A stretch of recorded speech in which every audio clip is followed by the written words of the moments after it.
சுதர்சன் காவல்துறையில் பணிபுரிவதால் பாவூர் சத்திரம் போலீசாரும் சம்பவ இடத்திற்கு வரவில்லை. எவ்வித பேச்சுவார்த்தையும் நடத்தவில்லை. நள்ளிரவில் சுதர்சனின் தாய் தந்தை வீட்டை பூட்டிவிட்டு சென்றனர். இந்த நிலையில் காலையில் மற்றொரு செல்போன் நம்பரில் குமுதாவை அழைத்து பேசிய சுதர்சன் கடுமையான வார்த்தைகளால் திட்டியதாகவும், இதனால் விரக்தியடைந்த குமுதா வீட்டில் தூக்கிட்டு தற்கொலை செய்து கொண்டதாகவும் கூறி தாய் மற்றும் உறவினர்கள் கதறி அழுதனர்.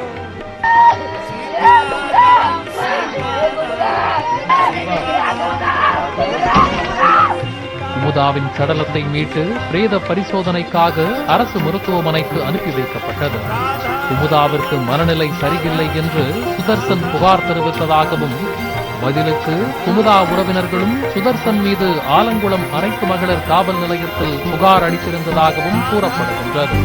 இருதரப்பு புகாரையும் விசாரித்து மகளிர் போலீசார் உறுதியான நடவடிக்கை மேற்கொண்டிருந்தால் தகப்பனில்லா ஒரு அப்பாவி பெண்ணின் உயிர் இப்படி அநியாயமாக பறிபோயிருக்காது என்பதே உறவினர்களின் ஆதங்கமாக உள்ளது. பாலிமர் செய்திகளுக்காக தென்காசி செய்தியாளர் இசக்குராஜன்.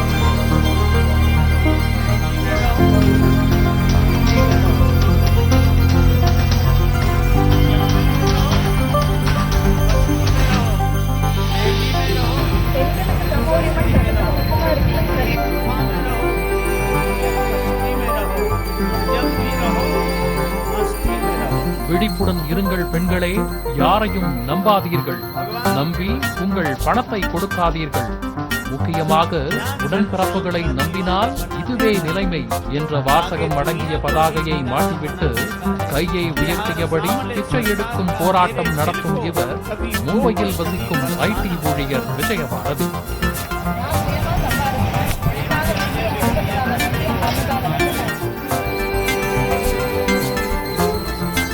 தருமபுரி மாவட்டம் அரூர் அடுத்த நாசம்கொட்டாய் பகுதியில் உள்ள அருண் பிரசாத் என்பவருக்கு சொந்தமான பெட்ரோல் பங்க் அருகே அவரது சகோதரியான விஜயபாரதி கையில் கட்டுடன் அமர்ந்திருந்தார்.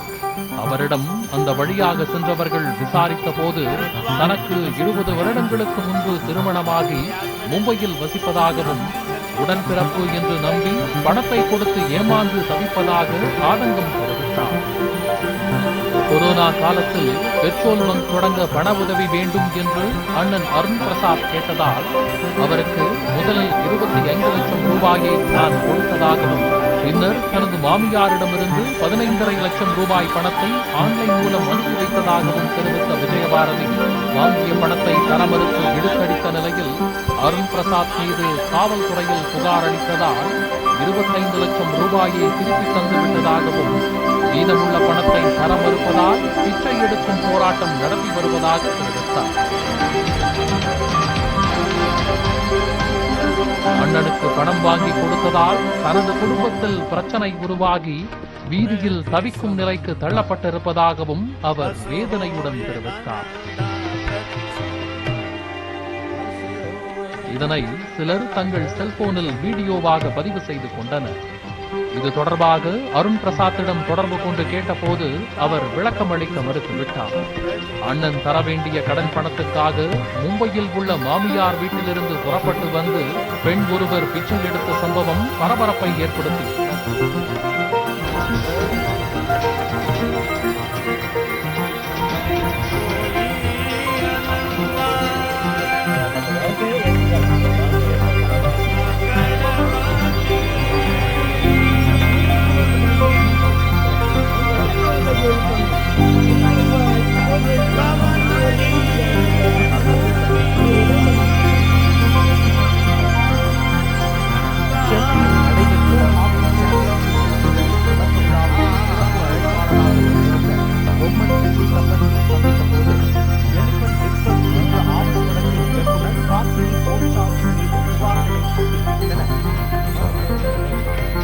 புதிய வீடு கட்டித் தருவதாகவும் குழந்தைகளின் படிப்புக்கு உதவுவதாகவும் கூறினார்.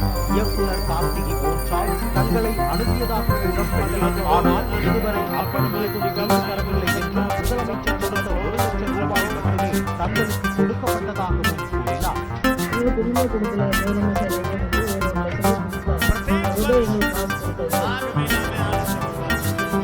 தங்கள் வாழ்க்கையை படமாக்கி 4-5 கோடி ரூபாய் வரை படப்பிரிவினர் சம்பாதித்து விட்டனர். ஆனால் 2 ஆண்டுகள் கஷ்டப்பட்டு தங்களுக்கு ஊதியமாக எதுவும் கொடுக்கப்படவில்லை என்றும் பொம்மன் கூறினார்.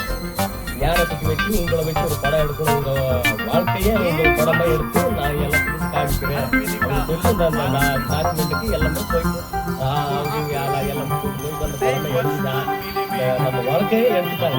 வாழ்க்கையை எடுத்து படமாக்கி 2 வருஷ கொரோனாக்கு முன்னாடி வந்து எடுத்து எல்லாமே பண்ணாங்க. அதே மாதிரி ஆஸ்கர் அவார்டு அவங்க வாங்கிட்டாங்க. இந்த மாதிரி நாலு நம்ம வாங்கிட்டோம். ஆனால் யாருக்கு நமக்கு எல்லாமே கேட்கணும். தங்களுக்கு வீடு கார் வாங்கி வங்கியில் பணம் போட்டிருப்பதாக படக்குழுவினர் கூறுகின்றனர் என்றும், ஆனால் அப்படி எதுவும் கொடுக்கவில்லை என்றும் தங்களுக்கு உதவி செய்யுமாறு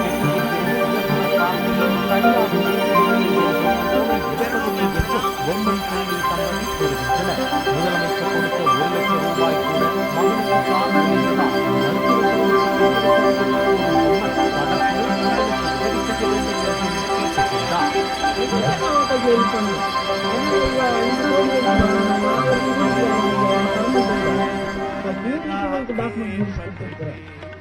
டாக்குமெண்ட் கூலிக்கு அவர் 2 வருஷம் நான் கஷ்டப்பட்டு 4 வேலை வெள்ளம் முடிச்சுட்டு அவ எதை செய்யணும். இதனிடையே படத்தின் இயக்குனர் மற்றும் தயாரிப்பு நிறுவனத்திடம் 2 கோடி ரூபாய் கேட்டு பொம்மன் பள்ளி தம்பதி சட்ட நிபுணர்கள் நோட்டீஸ் அனுப்பியுள்ளது குறிப்பிடத்தக்கது.